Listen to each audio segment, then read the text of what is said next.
जवाब दो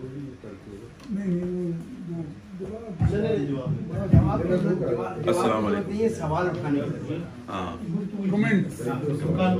मैं बहुत मशकूर हूँ कायम खानी साहब का कि मेरा जो गुजर गए जो लोग याद रफ्ता का याद रखा है। तो बीइंग अ पॉलिटिकल वर्कर एक बात की खुशी भी है, और जो बारी साहब ने इतना बड़ा जो अहाता खींचा, एज अ पॉलिटिकल वर्कर मैं आज शर्मिंदा हूँ अपनी पॉलिटिक्स करने पर। मैं जब अपने दुख लेके बैठता हूँ तो फिर मुझे अचानक कायम खानी याद आता है कि जिस तरह वो उसको निकाला गया और जो कहाँ गया, बहुत सारे ऐसे लोग। और अभी इम्तियाज ने एक बात की, इम्तियाज खुद एक सिंबल है। और मुझे जिस पार्टी में मैं था, पाकिस्तान पीपल्स पार्टी में, मैं अपने लीडरों से बड़ा इम्प्रेस था। जुल्फकार अली भुट्टो शहीद को तो मैं करीब से नहीं देख पाया, लेकिन यह है कि उनके नजरियात के साथ हम चलते रहे। रोटी, कपड़ा और मकान। जो कॉलेजों में हमारे दोस्त थे, कंप्रोमाइज करके कोई एमएनए बन गया, कोई सेनेटर बन गया, रोटी, कपड़ा, मकान सारा पीछे का पीछे रह गया। उसके आगे पूरा किस्सा बनाना पड़ता था कि इसकी माँ बीमार है, बहनें कंवारियां हैं, भाई यूं हैं। तो कहता था कि यार हबीब, मैंने नहीं मांग रहा पैसे, साहब को देने हैं। अब उसका साहब कौन होता था मैं उसके बारे में नहीं जानता। फिर लोगों ने एक आसान रास्ता बनाया कि यार पैसे जरदारी साहब को देने।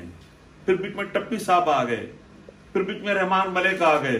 पॉलिटिक्स इसी तरह भटकती रही और लियारी के लोग बेरोजगार के बेरोजगार रहे। मंशात भी की, फिर कोई रहमान डकैत भी पैदा हुआ, कोई उजैर बलूच भी पैदा हुआ। लेकिन माजरत के साथ हम हर घर पे गए, लेफ्ट का हो कि राइट का हो, मौलवी का हो या मुफस्सिर का हो, सबने कहा सानू की। मुझ पे आज भी 134 केस बने हैं। जब हमें इमरान खान के मुशीरों से मिले तो हमने कहा सर कल केस आप पे भी तो बन सकते हैं। बोला नहीं, आप तो क्रिमिनल है। मैंने कहा बाखुदा मैं क्रिमिनल न था ना हूं, मैं तो अपने लोगों की जद्दोजहद कर रहा था। रियासत मेहरबान हुई तो जी बोले जी कुछ केस खत्म कर दें, फिर भी 34 केस आज भी है, और सारे कत्ल के। ये तो शुक्र है खुदा का कि कोई अंडरवेयर चोरी का नहीं है, कोई भैंस की चोरी का नहीं है।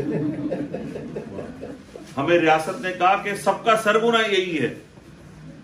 जब भी लेफ्ट के लोगों के पास जाता था, जब भी मैं अपनी बातें करता था, उनको जमाइयां आती थी जिसे मैं उनको बोर कर रहा हूं। और शाम का इंतजार करते थे कि कब उस मुजी मर्ज का ढक्कन खोले। शाम होती थी, जाम से जाम टकराते थे। कोई रूस का हमला आता तो कोई चाइना का हमला आता। जब इलेक्शन आते थे, जज्बाती बातें होती थी, कहानी खत्म हो जाती थी। आज मैं करीबुल मर्ग हो गया हूं, याद रफ्ता होने वाला हूं। आज मौजूद हैं, कल हमारा भी नहीं पता। तो बारी साहब, जमहूरियत भी कहा, इम्तियाज ने भी, सबने, टोटल फ्रॉड था मेरे मुल्क में। इस्टेब्लिशमेंट मुत्तहिद है एक कौम की तरह, और हम जो हैं पॉलिटिकल वर्कर, चाहे लेफ्ट हो चाहे राइट हो चाहे मौलवी हो, मुंतशर है, मुंतशर। जब भी ज़िया-उल-हक ने एक बात कही थी अच्छी थी कि मैं इनको बुलाता हूँ तो ईदों मिलाते आ जाते हैं। बोले जी हम तो उसके ख्यालात जानने गए थे। यार उस आदमी के ख्यालात जानने का फायदा ही क्या है जिससे हमारी बेबंदी नहीं है। आज मेरा लियारी, मुझे खुशी इस बात की कि ज़िया-उल-हक का दौर हो या मुशर्रफ का दौर हो, किसी भी आमिर का दौर हो, उसने तलवे नहीं चाटे। आज वो अपने गधे के साथ गधा गाड़ी पे खुश हैं। वो अपने भूख में भी गधा काट कर पब्लिक को नहीं खिलाते। वो कहते हैं कि यार ये भी ऐसी बात हुई कि लाला हम वैसे पंजाबी में कहते हैं कि साड़ा क्यों बढ़ेगा, तो बलोची में कहते हैं कि साड़ा क्यों बढ़ेगा। मैंने कहा जब नबी के नवासे का कुछ नहीं बना तो हम और आप किस खेत की बोली। तो बारी साहब, अगर आप जीते जी, मजहर साहब, लाशारी साहब और कायम खानी साहब, बातें बहुत करना चाहता हूँ, दिल मेरा फटा हुआ है कि भाई मेरा शहीद हुआ है और मेरे लियारी के 7,000 लोग शहीद हुए इसी जमहूरियत के नाम। फिर आज हमें डराया जा रहा है। अब मुझे नहीं पता कि एस्टेब्लिशमेंट की अगली चॉइस कौन होगी। यहां पर से इकराम खान की बात हुई, जिस आदमी ने चैम्बर ऑफ कॉमर्स की यहाँ बुनियाद रखी थी, तनवीर यही था ना जी, बिल्कुल। वो पाकिस्तान का मैंगो यहाँ बेचना चाहता था, वो सियालकोट को सर्जिकल आलात बेचना चाहता था। इस हाई कमीशन ने उसका खाना भी बहुत खाया। कभी किसी हाई कमिश्नर ने, इंक्लूड वाजिद साहब ने भी, कोई समरी बनाकर नहीं भेजी कि इस इकराम खान को भी कोई छोटा मोटा अवार्ड तमगे शुजात। लाशारी साहब यहाँ पर अंग्रेज सोसाइटी में इतने एक्टिव हुए, मोटिवेट हुए कि अंग्रेज ने बोला कि यार ये बंदा अच्छा है, उसे कोई ना कोई अवार्ड दे दो, MD बना दिया। फिर कल हमारे दोस्त थे चौधरी एहसान दानिश, शायद BM, उसने छोटे से खाने को तकसीम किया लंच की सूरत में, वो खुश हुए और उसको भी उन्होंने एक अवार्ड दे दिया। किसी को डिप्टी मेयर बना दिया, कुछ नहीं बनाया तो सादिक खान से भी मेयर की बात थी, इसको मेयर बना दिया। इकराम खान, वो एक मुमताज रेस्टोरेंट है, कल हम मिले थे उनसे, 50 साल से पाकिस्तान का नाम बेकर स्ट्रीट पे रोशन करके बैठा है। किसी हाई कमिश्नर की, किसी फर्स्ट सेक्रेटरी की, किसी पीपल्स पार्टी के सदर की, किसी PTI के सदर की, अपने कायद को समरी बनाकर नहीं भेजी कि यार इस मुमताज रेस्टोरेंट के मालिक को भी कोई अवार्ड दे दो।